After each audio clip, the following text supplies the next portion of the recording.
Hei, täällä Satu-Maaret Kuismanen ja tämä on Satu-Maaretin mietintähetkiä podcasti, jossa mietitään sitten elämän suuria kysymyksiä aina silloin tällöin.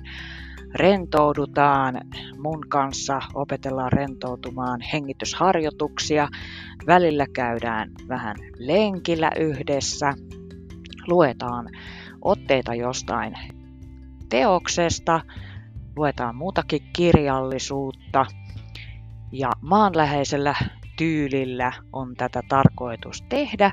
Eli muistetaan se, että moniin jaksoihin sopii se kahvikupillinen siihen kaveriksi.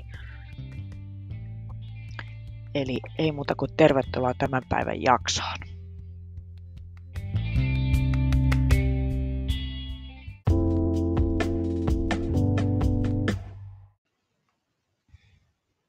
No niin, tervetuloa tämän päivän jaksoon ja tänään jatkettaisiinkin sitten tällä Stefan Einhornin Aidosti kiltti teoksella. Otetaan siitä muutamia otteita sitten ja eiköhän aloiteta. Eli otsikkona olisi nyt tällä kertaa tämmöinen kuin hyvyydeksi naamioitu väärä kiltteys. Se, mikä ensisilmäyksellä vaikuttaa hyvältä, saattaakin osoittautua ilmaiseksi jostain aivan muusta. Siihen, mitä aluksi pidämme kiltteytenä, saattaa kätkeytyä muita vaikuttimia. Vuosia sitten minulla oli työtoveri, joka usein teki tiettäväksi, että hänen moraalinsa on korkeatasoista. Hän syytti siekailematta ihmisiä tieteellisestä huijauksesta. Hän ilmaisi mielipiteensä aikailematta, kun kuuli puheita, joita piti moraalisesti arveluttavina. Kerran hän väitti, että eräs hänen työtoverinsa oli tahallaan tuhonnut hänen kokeensa ja kutsui tätä pahaksi ihmiseksi. Hän myös muisti tähdentää, että puhui aina totta ja että odotti samaa ympäristöltään, joka ei hänen mielestään ollut moraalisesti samalla tasolla kuin hän. Jonkin aikaa sen jälkeen, kun hän oli lopettanut työnsä meillä, hän pyysi minulta kesätyötä, jonka hän myös sai. Kun palasin lomalta ja sain kuulla, että häntä ei ollut näkynyt työssä, otin hänet puhutteluun. Hän vastasi, että hän oli saanut aikaisemmin niin huonoa palkkaa, että oli enemmän kuin oikein, että hän kompensoi tilanteen tällä tavoin. Ennen kuin hän häipyi lopullisesti työpaikaltamme, hän osti tutkimustyöhön saamallaan apurahalla tietokoneen omaan käyttöönsä ja väitti, että hänellä oli siihen moraalinen oikeus, koska hän oli tehnyt niin kovasti töitä. Kun hän myöhemmin erosi vaimostaan, hän ryhtyi tekemään osapäivätyötä päästäkseen maksamasta suurta elatusmaksua lapselleen. Joskus törmäämme ihmisiin, joilla on niin kutsuttu valkea ritarisyndrooma. He vaikuttavat erittäin kilteiltä ja huolehtivaisilta, mutta kunnes havaitsemme, että heissä on myös aivan toisenlaisia puolia. Jollemme ole tarkkaavaisia, tähän voi kulua pitkäkin aika. Ongelmana on se, että he eivät usein edes tiedosta omaa pahuuttaan. Tämä johtuu siitä, että he eivät kykene sulauttamaan pahoja puoliaan osaksi omaa persoonaansa, vaan heijastavat ne ympäristönsä, jota he pitävät pahana, kun taas he itse ovat puhtaan valkeita ritareita säihkyvässä haarniskassaan.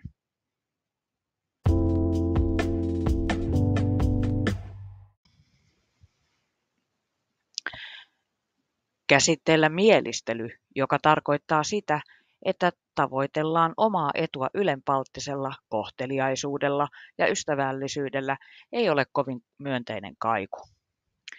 Muita samantyyppisiä sanoja, jotka herättävät kielteisiä mieleyhtymiä, ovat imartelu ja makeilu.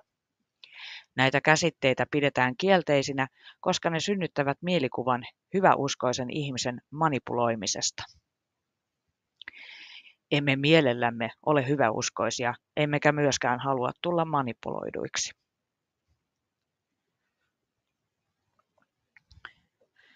Kuinka meidän pitäisi suhtautua näihin käsitteisiin? Onko hyväksyttävää, että ihmiset ajavat omaa asiansa hyvyyteen naamioituneina? Minun käsitykseni mukaan se riippuu yksittäisen teon todennäköisistä seurauksista. Tietenkin olisi ihanteellista, jos ihmiset koko ajan tekisivät hyvää ja vieläpä puhtaasti altruistisista syistä, mutta koska sellaista tapahtuu vain satujen maailmassa, meidän pitäisi periaatteessa suhtautua myönteisesti siihen, että ihmiset tekevät hyvää, vaikka sitten motiivina olisi vain hyvän vaikutelman tekeminen. Mutta jos mielistely on osa suurempaa suunnitelmaa, jonka tavoitteena on pahan aikaan saaminen, siihen pitää suhtautua kielteisesti. Ja toki lipeviä ihmisiä voi olla vaikea sietää tunnetasolla.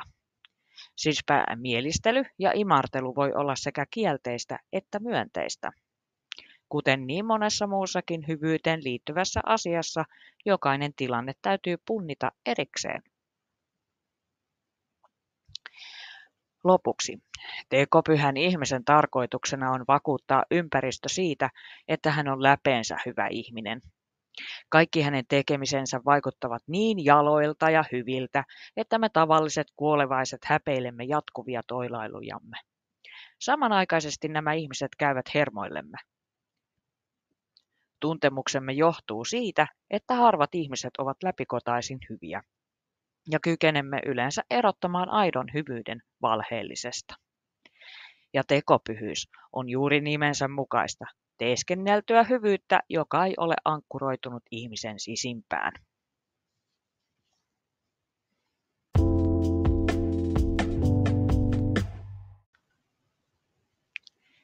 Otsikkona kiltteys ja arvostelukyky. Kiltteydessä ei ensisijaisesti ole kysymys hyvistä ajatuksista, vaan hyvistä teoista. Tämä ei tarkoita, että kiltteys ei vaatisi ajatustyötä. Päinvastoin, kiltteys vaatii meiltä mitä suurimmassa määrin ajattelukykyä ja eettistä älykkyyttä. Ilman hyvää arvostelukykyä on vaikeaa, etten sanoisi mahdotonta, olla kiltti. Eettisiin kysymyksiin keskittyneillä filosofeilla on erilaisia teorioita siitä, kuinka ihmisten tulisi käyttäytyä toisiaan kohtaan, jotta etiikka toimisi optimaalisesti. Yksinkertaistetusti voidaan sanoa, että etiikassa on kaksi pääsuuntausta. Niin kutsutun velvollisuusetiikan mukaan ihmistä ohjaavat normit ja säännöt, jotka opastavat ja neuvovat toimimaan eri tilanteissa. On olemassa joitakin periaatteita, joihin ihmisen on sopeutettava toimintansa. Ajatuksena on, että velvollisuuden tunto saa meidät toimimaan tämän säännöstön mukaisesti. Kiltteys ja rohkeus. Äitini vietti suurimman osan sota-ajasta Varsovan getossa, josta lähes kaikki juutalaiset kuljetettiin tuhoamisleireille ja surmattiin. Erään kerran äitini ja äidin äitini vietiin niin kutsutulle, nyt tulee semmoinen sana, että bla bla bla, josta heidät oli määrä lähettää kaasukammioihin. Äitini isoveli, Rudek, oli aikaisemmin sanonut heille, että jos he joutuisivat jonottamaan junaan, heidän pitäisi valita paikka niin loppupäästä jonoa kuin vain mahdollista. Kun he pitkän odotuksen jälkeen lähestyivät junaa, Rudek seisoi yhtäkkiä jonon vieressä. Hän oli varastanut pyörän ja pannut päähänsä poliisilakin ja sanoi tärkeilevällä äänellä: "Nämä kaksi on vapautettu."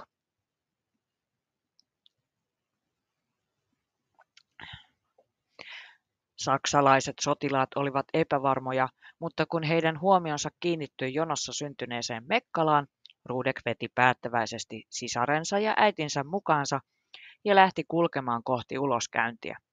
Siellä hän sanoi uudestaan, että nuo kaksi oli vapautettu, ja niin he palasivat yhdessä gettoon. Myöhemmin Rudek onnistui saamaan molemmat ulos getosta ja itsekin pakenemaan. Äitini ja hänen veljensä selviytyivät hengissä sodan loppuun. Eräs perhe piilotteli heitä luonaan Varsovan vapauttamiseen saakka.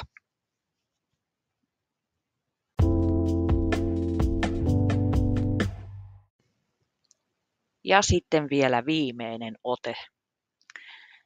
Mutta rohkeuden ei aina tarvitse liittyä suuriin hankkeisiin tai elämän ja kuoleman kysymyksiin. Joskus tarvitsemme rohkeutta arkipäiväisemmissä tilanteissa. Työpaikallesi on palkattu uusi ihminen. Pian huomaatte, että hän haisee niin väkevästi hieltä, että kaikki välttelevät häntä. Joko on ottanut asian puheeksi päällikkönne kanssa ja hän vaivautuneesti on naurahtanut, että suihkussa käyminen on alaisen yksityisasia. Kukaan työtovereistasi ei tunnu haluavan tehdä asialle mitään. Päätätkö tässä tilanteessa puhua hänelle? Olen esittänyt tämän kysymyksen monilla luennoilla ja saanut aina suunnilleen saman vastauksen. Muutamat kuulijat valitsevat työtoverille puhumisen, kun taas muut arvelevat, ettei asia kuulu heille ja että siitä puhuminen olisi noloa. Lyhyellä tähtäimellä ei tunnu kovinkaan kiltiltä kertoa toiselle, että hän haisee hieltä. Voidaan myös kysyä, onko asia meidän vastuullamme. Mehän tuskin tunnemme kyseisen henkilön. Ja entä jos hän suuttuu? Mitä miehelle tapahtuu, jos kukaan ei kerro hänelle hänen ongelmastaan eikä sano, että juuri sen takia kukaan ei halua seurustella hänen kanssaan? Hyvin todennäköisesti hän joutuu sosiaalisesti eristetyksi, saattaa jopa menettää työnsä ja siirtyä seuraavaan työpaikkaan, missä sama ongelma toistuu. Ja kuinka sujuu hänen yksityiselämänsä?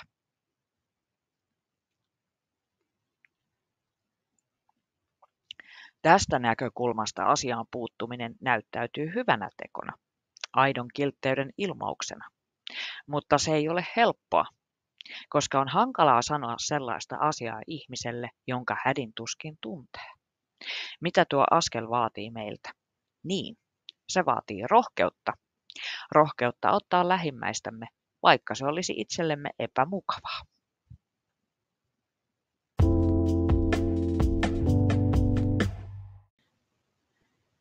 Siinä olikin taas pikkasen otteita kirjasta Aidosti kiltti. Ja jatketaan taas sitten toisella jaksolla tämän kirjan otteita. Ja varmasti huomasittekin, että tänään olen harjoitellut näiden siirtymien käyttämistä.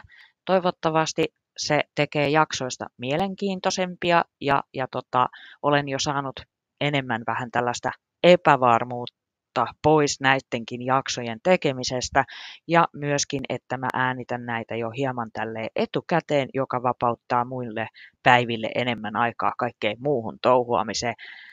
Mutta palataan tähän teokseen Aidosti kiltti taas myöhemmin.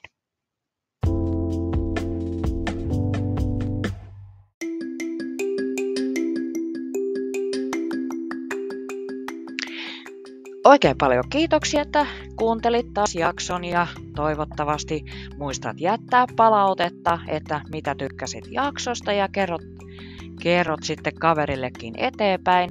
Minä täällä amatöörimäisesti harjoittelen näiden jaksojen tekemistä, mutta tämä oli tosissaan kiinni Satu Maaretin mietintähetkiä podcasti. Jätä tähtiä ja kiitos oikein paljon, että kuuntelit. Palataan seuraavaksi taas muihin aiheisiin. Kuulemisiin.